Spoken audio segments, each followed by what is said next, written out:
Toon Bells. देखो साथियों, अभी सर्दियों का महीना शुरू भी नहीं हुआ।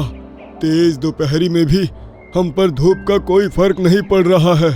साफ जाहिर है कि इस बार सर्दी का कहर पिछली बार से भी ज्यादा बरसने वाला है। ये तो बहुत बुरा होगा। पिछली बार भी 15 दिनों के लिए तालाब के पानी में बर्फ जम गई थी और हमारे कितने ही जंगलवासी मारे गए थे। सुंदरबन में अभी सर्दी की शुरुआत ही हुई थी। शाम के समय घना कोहरा छा गया था। ठंड में कांपती हुई मिनकी चिड़िया अपने घोंसले पर वापस आई। हे भगवान, अभी तो जनवरी का महीना भी नहीं आया और ठंड कितनी ज्यादा पड़ रही है। आगे हमारा क्या होगा? दूसरी तरफ छोटू हिरन तालाब पर पानी पीने गया तो उसको पानी बर्फ के जैसा ठंडा लगा। अरे बाप रे, इतना ठंडा पानी, जुबान भी सून्न पड़ रही है। ठंड की चिंता में सभी परेशान हो उठे और उन्होंने एक बैठक रखी। देखो साथियों, अभी सर्दियों का महीना शुरू भी नहीं हुआ। तेज दोपहरी में भी हम पर धूप का कोई फर्क नहीं पड़ रहा है। साफ जाहिर है कि इस बार सर्दी का कहर पिछली बार से भी ज्यादा बरसने वाला है। ये तो बहुत बुरा होगा। पिछली बार भी 15 दिनों के लिए तालाब के पानी में बर्फ जम गई थी और हमारे कितने ही जंगलवासी मारे गए थे। ये सभी आपस में मशवरा कर ही रहे थे कि तभी ऊपर से एक जाल अपाहिज सारस के ऊपर आकर गिरा। अरे, ये जाल कहाँ से आ गया? यस, मैंने पकड़ लिया। तभी सामने से हाथ में बंदूक लिए एक आदमी आता नजर आया। भागो, ये तो शिकारी लगता है। उसे देख सभी जानवर इधर उधर भाग निकले। शिकारी ने सारस को उठाया और उसे लेकर चल दिया। अपनी कुटिया पर पहुंचकर उसने सारस को एक पिंजरे में बंद कर दिया। दुष्ट इंसान, अपने भले के लिए हम जानवरों की जान का सौदा करते हैं। अब ये कुछ पैसों के लिए मुझे किसी दूसरे दुष्ट इंसान को बेच देगा। नहीं सारस, तुम मुझे गलत समझ रहे हो। मैं कोई शिकारी नहीं हूँ, मैं तो मदन व्यापारी हूँ। अरे, ये कैसे हो सकता है? तुम इंसान होकर भला मेरी भाषा कैसे समझ सकते हो? प्यारे सारस, मैं तुम्हारे जंगल में सुनहरी मशरूम की तलाश में आया था। मेरी बीवी की तबीयत बहुत खराब है। उसके पास सिर्फ 10 दिनों का समय है। हमारे गांव के वैद्य जी ने बताया था कि सुंदरबन में एक खास जगह खुशबूदार सुनहरी मशरूम उगता है। अगर मेरी बीवी उस मशरूम को 10 दिन तक अपने पास रखे तो उसकी बीमारी दूर हो जाएगी। अब मैंने सोचा कि इतने बड़े जंगल में मशरूम कहाँ ढूंढूंगा। मुझे जानवरों की भाषा भी अच्छे से समझ आती थी, इसलिए मैंने सोचा कि किसी जानवर को पकड़कर उससे उस मशरूम के बारे में पूछूंगा और उसके बाद उसे आजाद कर दूंगा। लेकिन मदन भाई, मुझे तो किसी सुनहरी मशरूम के बारे में नहीं पता। तभी दरवाजे से रामू हाथी, कालू गैंडा, मोटू बंदर, मीनू चिड़िया और छोटू हिरन अंदर आ गए। सारस, हम तुमको बचाने आए हैं। गैंडे ने मदन को ऐसी टक्कर मारी कि वो दूर जा गिरा। फिर रामू हाथी ने पिंजरा उठाकर अपनी पीठ पर रखा। अरे, मेरी बात तो सुनो। ये सभी सारस की बात सुने बगैर वहाँ से भागे और काफी दूर एक जगह जाकर रुके जहाँ पर बाकी के जानवर मौजूद थे। अरे वाह, सारस आ गया। ये तो बहुत अच्छा हुआ। रामू हाथी, तुमने बहुत अच्छा किया कि सारस को ले आए। उस दुष्ट शिकारी का क्या हुआ? उसे तो मैंने ऐसी टक्कर मारी है कि उसकी हड्डी पसूली एक हो गई होगी। अरे वाह, अच्छा किया। दोस्तों, आप लोगों ने ठीक नहीं किया। अरे, ये क्या कह रहे हो? वो ना जाने तुम्हारे साथ क्या करने वाला था। वो कोई शिकारी नहीं है, वो मदन व्यापारी है और वो हमारे जंगल में सिर्फ सुनहरी मशरूम की तलाश में आया है। ये कहकर सारस ने सभी जानवरों को सारी बात बता डाली। अरे, ये तो हमसे बहुत बड़ी गलती हो गई। वो बेचारा जिंदा भी है या नहीं, हमें तो इसका भी अंदाजा नहीं है। ऊपर से इतनी सर्दी, बेचारे का ना जाने क्या हाल हो रहा होगा। चाहे जो भी हो, हमारी वजह से उसे चोट आई है तो उसे बचाना भी हमारा ही फर्ज है। अब सभी जानवर इकट्ठा होकर उसकी कुटिया पर पहुँचे। मदन बहुत ही बुरी हालत में था। उसका काफी खून बह चुका था। अब सभी जानवर उसकी सेवा में लग गए। मोंटू बंदर ने जड़ी बूटियां तैयार की और उनका लेप उसको लगाया। 3 दिन तक उसकी सेवा करने के बाद आखिरकार वो ठीक हो गया।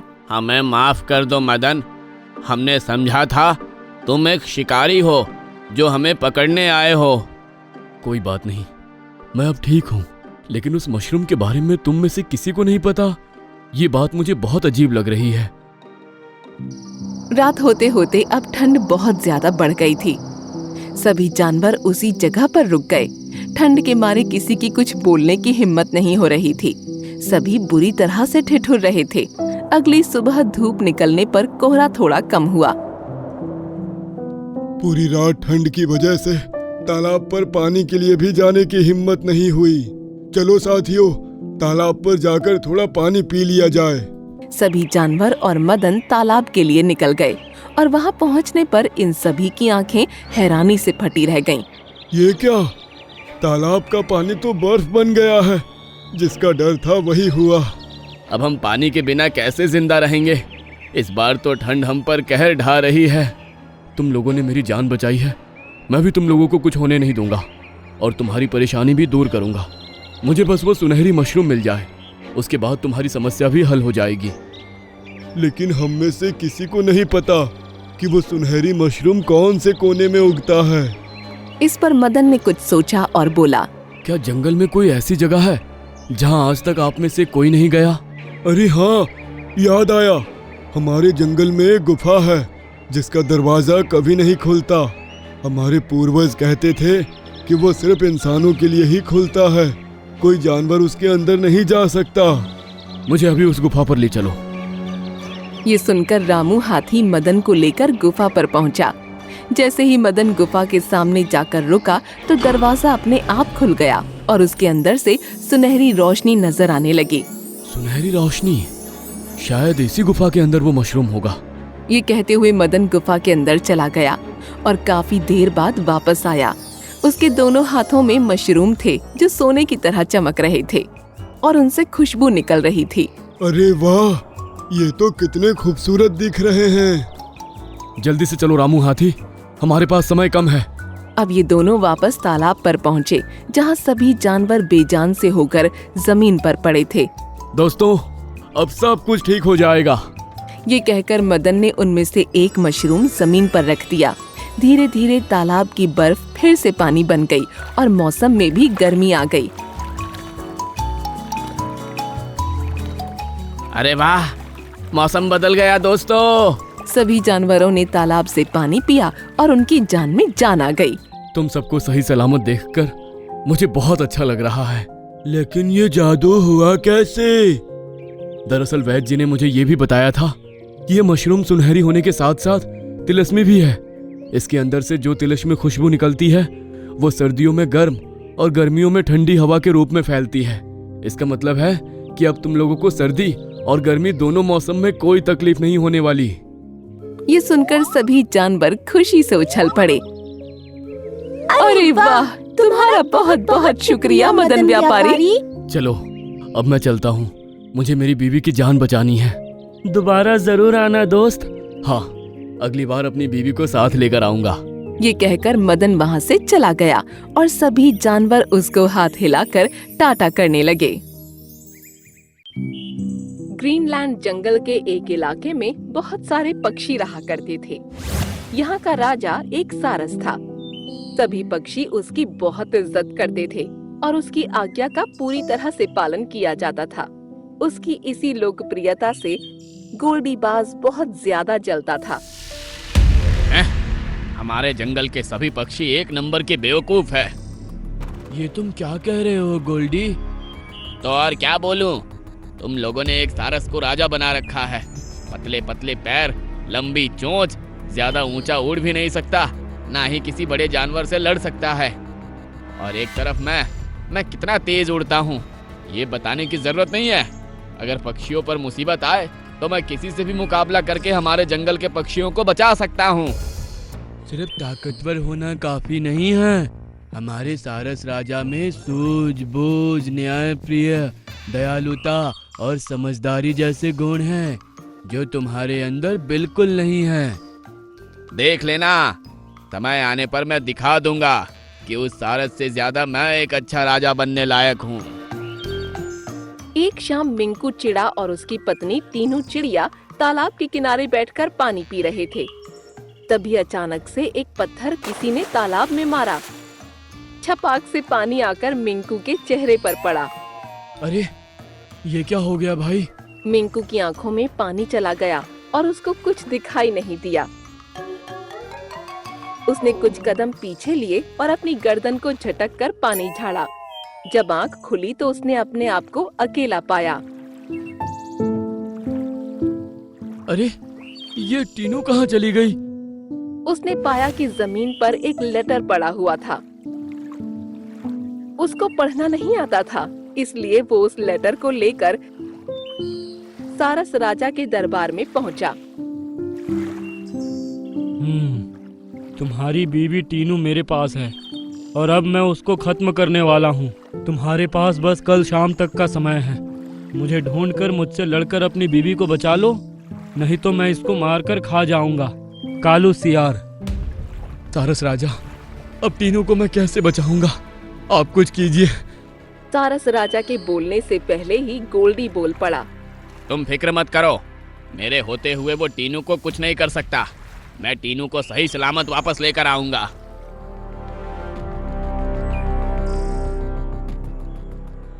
तुम कैसे पता लगाओगे कि कालू सियार कहाँ है?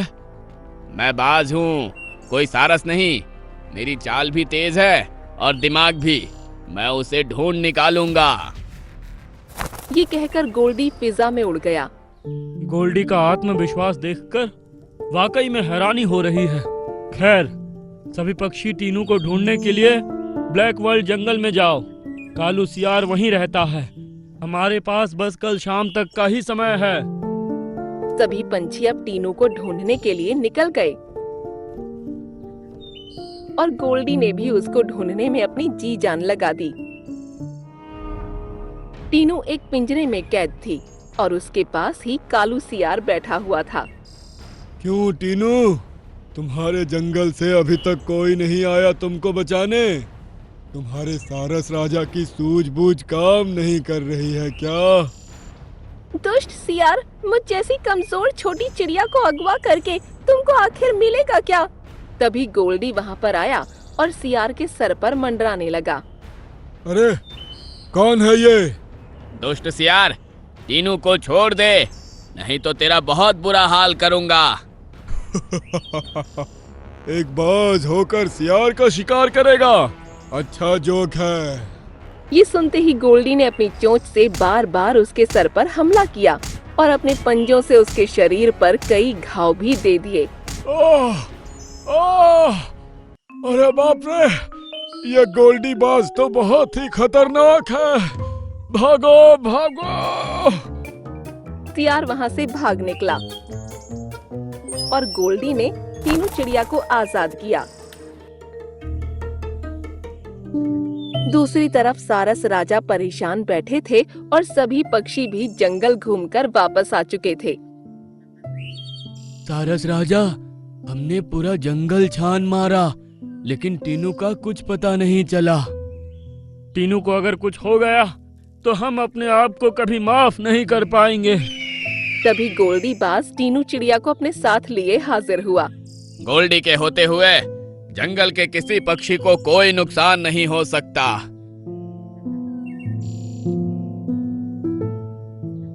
अरे टीनू, तुम ठीक हो?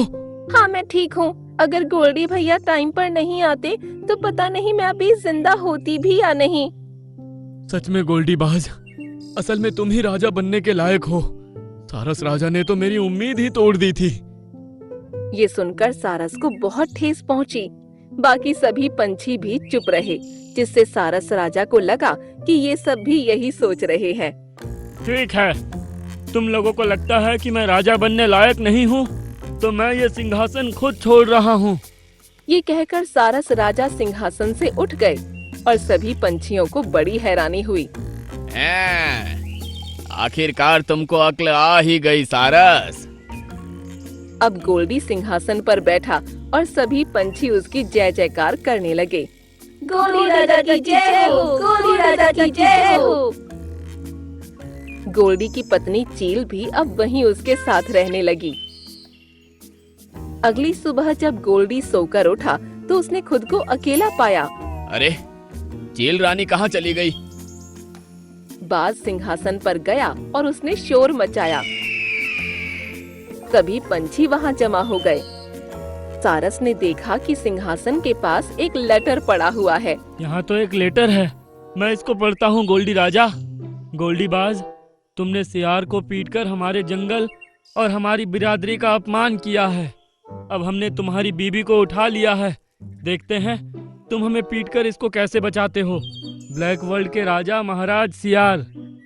ये सुनकर गोल्डी बहुत ज्यादा टेंशन में आ गया। हैं?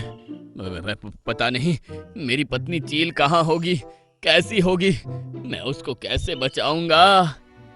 ये आप क्या कह रहे हैं राजा? आपने कालू सियार से लड़कर मेरी बीवी को बचाया था। आप भला अब क्यों डर रहे हैं? बहुत हुआ, बहुत हुआ। अब मुझसे ये नाटक और नहीं होगा।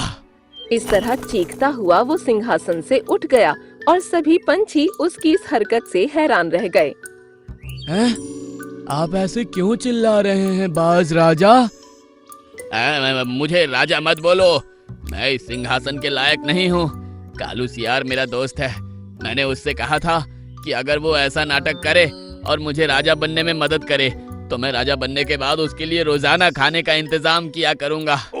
इसलिए कालू सियार ने मेरे कहने पर ही टीनू को अगवा किया था और झूठी मार खाई थी। लेकिन ये बात अब महाराज सियार को पता चली तो उन्होंने मुझसे लड़ने के लिए सच में मेरी पत्नी को उठा लिया। ये सुनकर सभी पंछी गुस्से से उसको घूरने लगे। तुम्हारे साथ ऐसा ही होना चाहिए था।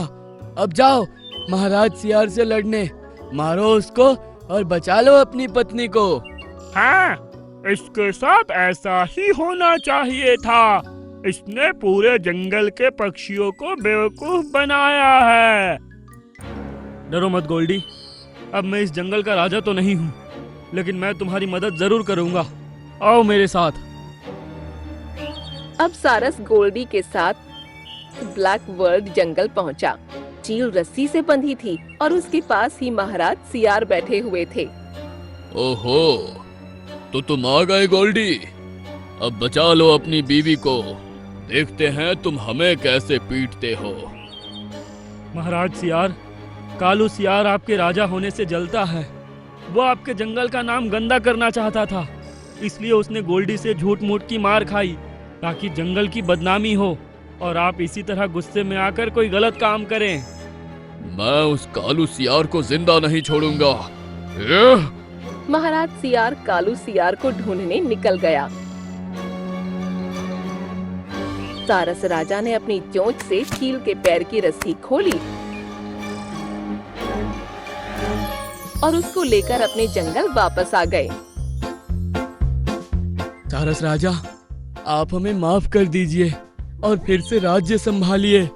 ये सुनकर सारस फिर से सिंहासन पर विराजमान हुआ और गोल्डी बाज भी अब उसका सम्मान करने लगा।